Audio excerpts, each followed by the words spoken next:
बिस्मिल्लाहिर्रहमानिर्रहीम। अस्सलाम वालेकुम प्यारे काश्तकार भाइयों, आज हम बात कर रहे हैं इस नई कमाद फरवरी कमाद की काश पे। और आज हमारा टॉपिक है कि इसको कौन कौन सी खादें चाहिए, कितनी मिकदार में चाहिए और किस वक्त डालनी चाहिए।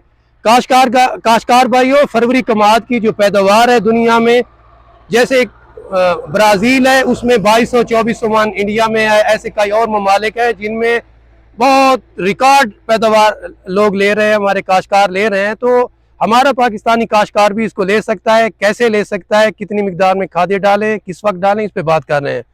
काश्तकार भाइयों, फरवरी कमाद में कोशिश करें कि हम इसके जो समय हैं वो इस शक्ल में बनाएं, यानी हमारी जो इस गन्ने की जो आंखें हैं, ये आंखें हमारी 60,000 होनी चाहिए। और 60,000 आंखें इस समूह को जब हम डालें, इस पे मिट्टी जो हमने डालनी है, जितना ये गन्ना मोटा हो उतनी हमारी मिट्टी की तय होनी चाहिए। अगर गन्ना मोटा है तो तय भी मोटी हो, और गन्ना पतला है तो इसकी तय भी उसी साइज की पतली हो। काश्तकार भाइयों, हमें डीएपी डाई अमोनियम फास्फोरस कितनी चाहिए? कुछ काश्तकार डीएपी डाल रहे हैं और कुछ एसएसपी डाल रहे हैं और कुछ डाल रहे हैं जनाब टीएसपी। काश्तकार भाइयों, जो हमारे अच्छे रकबे हैं, जिसको हम मेरा रकबे कहते हैं, उसमें हमें 59 kg वो हमें फास्फोर चाहिए। और कोशिश करें कि सारी की सारी बिजाई में डालें, डीएपी की शक्ल में डालें, और उसको उसी के साथ ही आप पोटाश भी डालें, और पोटाश भी हमें एसओपी की शक्ल में, वो भी 59 kg चाहिए। इसी तरह काश्तकार भैया, जो हमारे हल्के रकबे हैं, रेतले रकबे हैं, उसमें हमें 69 kg चाहिए। हमें फास्फोरस भी 69 kg चाहिए और हमें पोटाश भी 69 kg चाहिए। ये दो बड़ी खादें हैं, इनको हमने बिजाई में ही डालना है। और जो हमारी नाइट्रोजन खादें हैं, उसको हमने बाद में आहिस्ता आहिस्ता, बाद में जैसे ही वो साथ साथ चलता रहेगा गन्ना, उसमें हम डालेंगे। काश्तकार भाइयों, हमने डालनी कैसे है, इस पे आपको वो मेथड बता रहे हैं, इस तरीके से आप इस खाद को डालें। और भाइयों, हमने खाद डालनी कहाँ पे है? हमने इस खाद को यहाँ पे केरा करना है। एक तरीका ये है, और दूसरा तरीका ये है कि हम रिजर पे अपने वो जो हमारे मुलाजिम है उनको बिठा दें, वो उसमें केरा करते जाएं।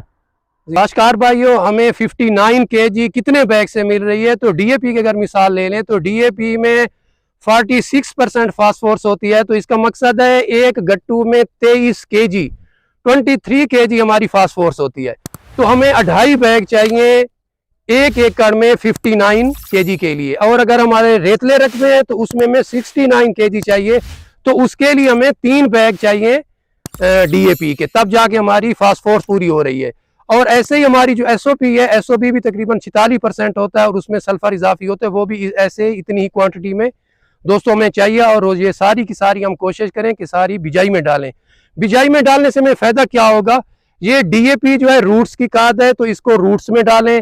गन्ने की रूट्स यहाँ पे बनेगी, गन्ने की रूट्स यहाँ पे बनेगी, तो हमें डीएपी भी यहीं पे जरूरत है। अक्सर जब हमें यहाँ पे मिट्टी डाल रहे होते हैं, तो इसके बाद जो हम यहाँ पे डीएपी डालते हैं, तो इसकी कोई जरूरत नहीं। डीएपी रूट्स की खाद है तो उसको रूट्स में डालें, यूरिया शूट की खाद है तो उसको बाद में डालें, पोटाश फ्रूट की खाद है तो पोटाश को भी फ्रूट में डालें। तो फ्रूट हमारा क्या है? एक हमारी टिलरिंग, टिलरिंग हमारी फ्रूट है गन्ने की। नंबर ऑफ प्लांट पॉपुलेशन अगर बढ़ जाएगी तो आपके गन्नों की तादाद पूरी हो जाएगी। दूसरी हमारी फ्रूट है, जब नोड्स बनेंगी तो वो भी हमारी फ्रूट होगी। दोबारा हमें पोटाश की वहां पे जरूरत होगी। आप लिक्विड शक्ल में भी वहां पे जाके डाल सकते हैं, या इसी एसओपी को आप फ्लड भी कर सकते हैं। कहाँ? अगस्त में। लेकिन बड़ी जो डोज है, बड़ी जो खाद है, वो आप इसको बिजाई में डालें। काश्तकार भाइयों, जिस काश्तकार ने भी बिजाई में ये खादें डाल दी तो उनकी टिलरिंग बहुत ज्यादा होगी। और पहला 90 दिन, फर्स्ट 90 डेज आपकी टिलरिंग के लिए सबसे बेहतरीन और आइडियल स्टेज होते हैं। पहले 90 दिन, पहला 90 दिन आपकी बिजाई से शुरू हो रहा है, तो इस पहले 90 दिन में जितनी आपकी टिलरिंग होगी वो सारे जवान पौधे होंगे। 90 दिन के बाद आपके जितने गन्ने निकलते रहेंगे वो आपके हाथ नहीं आएंगे, बल्कि वो लेबर के हाथ में चले जाएंगे। काश्तकार भाइयों, हमें ये 60,000 ऐसी लेंथ चाहिए जमींदार को, काश्तकार को, अपनी पैदावार रिकॉर्ड लेने के लिए। अगर इसकी 1 kg भी आप वजन लगा रहे हैं, 60,000 अगर गन्ने आपने पूरे कर लिए तो 60,000 kg आपका बन जाएगा। 60,000 kg मीन आपका 1500 मन गन्ना होगा। काश्तकार भाइयों, उम्मीद है आपको हमारी ये वीडियो पसंद आई होगी, तो ज़रूर हमें अपने कमेंट से आगाह कीजिएगा। अल्लाह हाफिज़।